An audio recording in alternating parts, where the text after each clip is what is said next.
오늘 우리에게 주신 하나님의 말씀은 열왕기상 13장 33절에서 34절. 열왕기상 13장 33절 34절입니다. 구약성경 539쪽. 한 목소리로 읽겠습니다.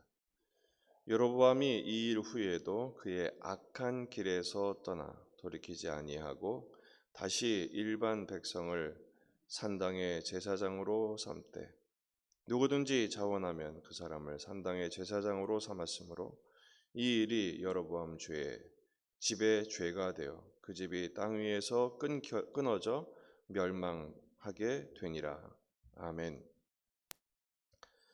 본문에 계시된 주님은 어떤 분이신가? 악한 길에서 떠나 돌이키기를 원하십니다. 33절 여로보암이 이 일 후에도 그의 악한 길에서 떠나 돌이키지 아니하고 그랬습니다. 여로보암의 죄악들이 계속 열거되어 있었죠. 금송아지를 만들고 또 유사절기, 원래는 7월 15일부터 절기를 지켜야 하는데 8월 15일부터 지키는 절기를 따로 자기가 제정하고, 그래서 금송아지를 단과 베델에 세워놓고 예루살렘으로 가지 못하게 막지요. 그리고는 오늘 본문에 나오는 죄가 또 나옵니다. 바로 산당의 제사장을 아무나 세우는 것입니다. 일반인 누구든지 자원하면 그 사람을 산당의 제사장으로 삼습니다. 자기가 왕 노릇하는 거죠. 하나님 노릇하는 거죠. 제사장은 하나님께 나아가는 거룩한 직분이기 때문에 하나님이 정하십니다. 레위 사람에서만 제사장이 세워지기로 말씀하시지만 여로보암은 자기가 왕 노릇을 하죠. 하나님 노릇을 합니다. 이 일이 여로보암 집의 죄가 됩니다. 그리고 그 집이 땅 위에 영원히 끊어져 멸망하게 되지요. 여로보암을 왕 삼은 것은 하나님이십니다.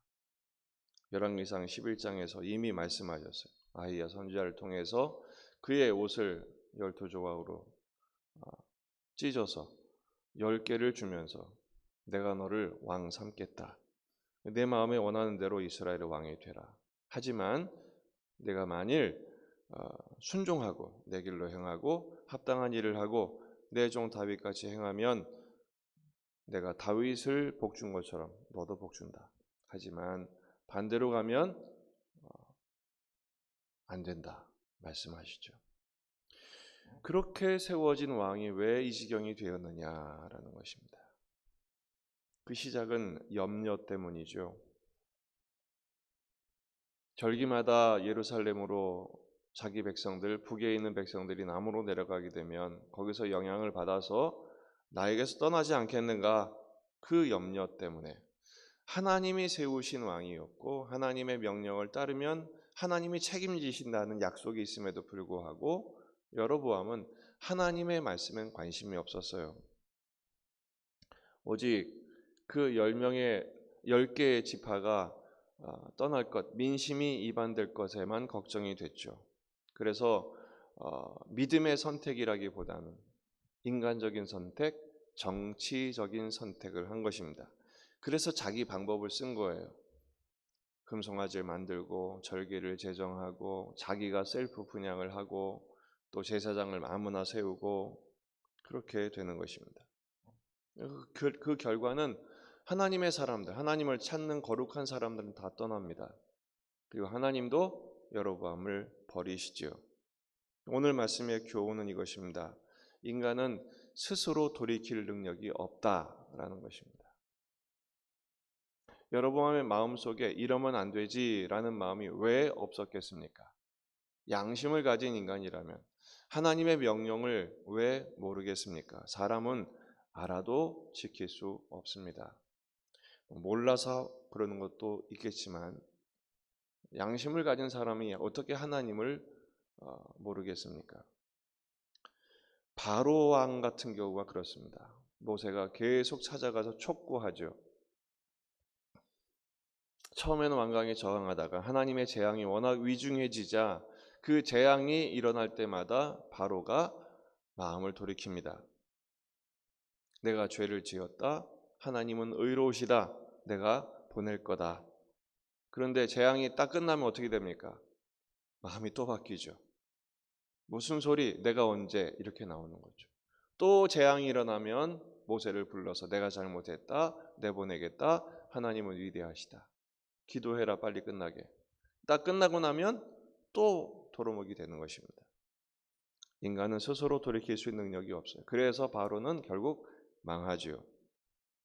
시편 53편 1절 어리석은 자는 그의 마음에 이르기를 하나님이 없다 하도다.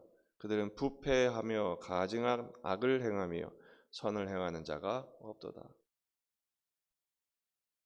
모든 인간은 하나님께 스스로 돌아갈 능력이 없습니다. 그래서 오직 은혜를 힘입어야 합니다. 오늘도 주님의 은혜를 자비하심과 긍휼하신 은혜를 힘입는 아침이 되시기를 주의 이름으로 축복합니다. 사도행전 13장 22절 유명한 말씀이죠.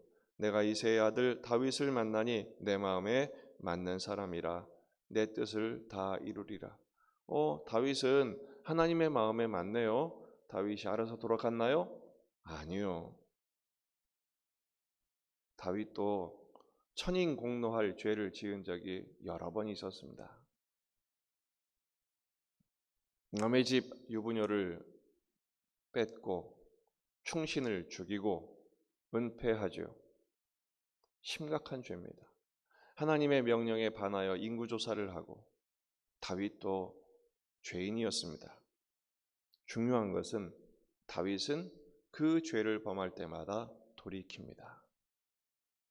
선지자를 통해서 선포하시고 하나님이 촉구하시고 말씀하실 때 다윗은 엎드려 돌이킵니다. 시편 51편 1절 2절 말씀입니다. 시편 51편 1절 2절 하나님이여 주의 인자를 따라 내게 은혜를 베푸시며 주의 많은 긍휼을 따라 내 죄악을 지워 주소서. 나의 죄악을 맑게 씻으시며 나의 죄를 깨끗이 하소서. 다윗은 자신의 죄를 깨닫고는 깨달을 때마다 엎드립니다. 그리고 자신의 죄를 자복합니다. 그리고 회개하죠. 철저하게 회개합니다. 그리고 하나님의 은혜를 구합니다. 주의 인자를 따라 내게 은혜를 베푸시고 주의 많은 긍휼로 내 죄를 지워 주소서. 그리고 나를 주의 성령을 내게 부으사 떠나지 않도록 나를 붙들어 주십시오. 간구합니다. 하나님이 돌아오는 사람을 내치신 적은 없습니다. 고집부리고 돌아가지 않으니까 문제죠. 그래서 성경 곳곳을 보면 구약에 특별히 내게 돌아와라. 죄의 길을 떠나 돌아오라 촉구하십니다.